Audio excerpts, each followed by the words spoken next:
From the Indigenous Women's Leadership Forum, February 23rd, 2018, Ottawa. We are the participants of the Indigenous Women's Leadership Forum gathered in Algonquin Territory in Canada's capital city of Ottawa.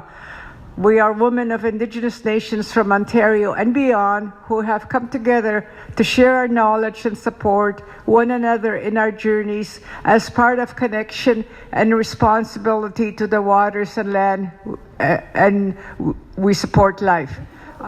We want to express our deep sorrow at the death of Tina Fontaine and our outrage that 3.5 years later there has not been yet justice for her. This is especially difficult coming so soon after we have also had to mourn for other young people, including Colton Bushy and Joey Kanapasweet, and have had to revisit the tragedies of losing Jethro Anderson, Curran Strange, Robin Harper, Paul Panachis, Reggie Bushy, Kyle Morso, and Jordan Wabis of Thunder Bay, Ontario.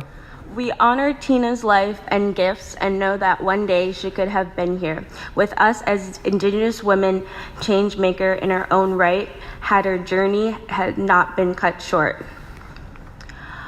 We send our support to Tina's family and loved ones who have been forced to bear the unbearable pain of her death, followed by the agonizing trial and acquittal of Raymond Cormier.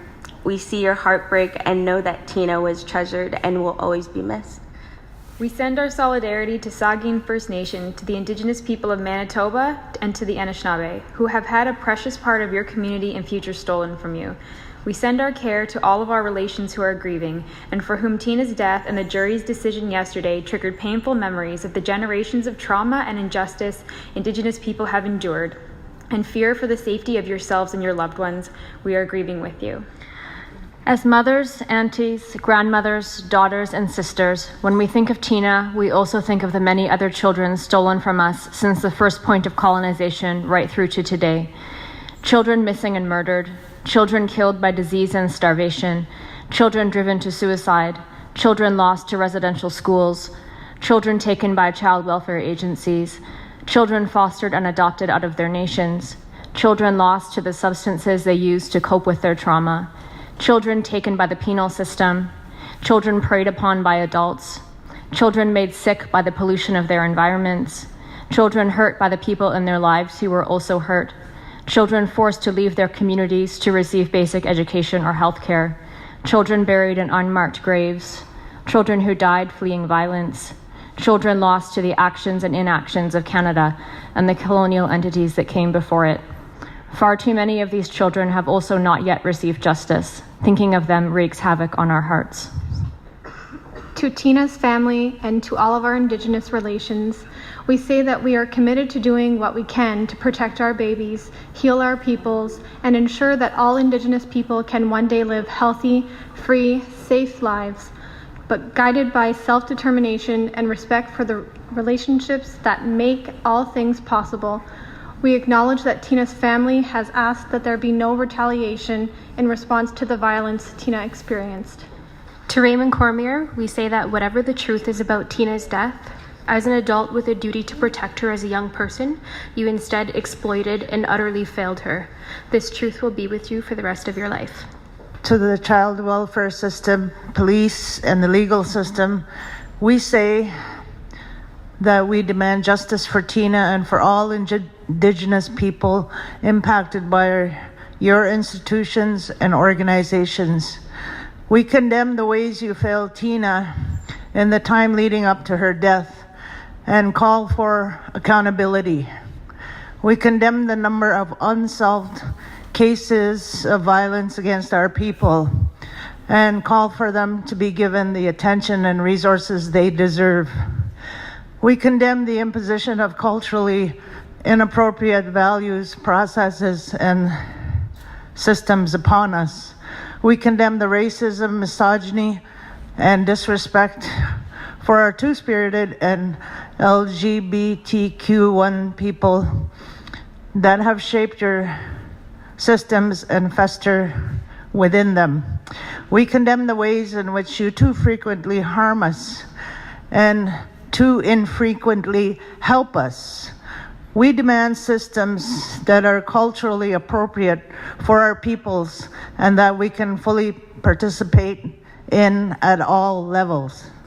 To the Canadian government, we say that we demand legal reforms to address the aspects of the legal system that make it harmful for our peoples.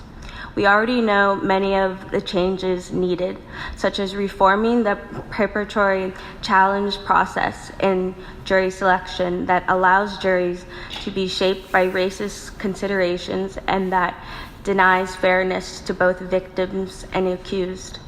All such legal reforms should be a part of a longer-term path towards the broader recognition and restoration of Indigenous legal practices. We further call on all levels of government to ensure that our young people are provided the resources necessary to address the issues that they are often unfairly unburdened with, and to ensure that they are given the same opportunities for health, life, and success that other children are given, and that they are supported to flourish within their cultures. We further call on all levels of government to work together to ensure Indigenous control of Indigenous child welfare. Recognizing that the harm towards Indigenous children is inseparable from the harm against all Indigenous people, nations, cultures, and lands, we also call on the Canadian government to fully implement the United Nations Declaration on the Rights of Indigenous People and to honor all of our treaty and Aboriginal rights. In particular, we want to note that it is inexcusable that so many Indigenous people are made more vulnerable to violence through poverty and homelessness in the very country that has been built on our lands, made wealthy with our resources, and benefited from both our contributions and our displacement. To the Canadian public, we say that Tina's death is in part your responsibility and represents a failure in the relationship between us.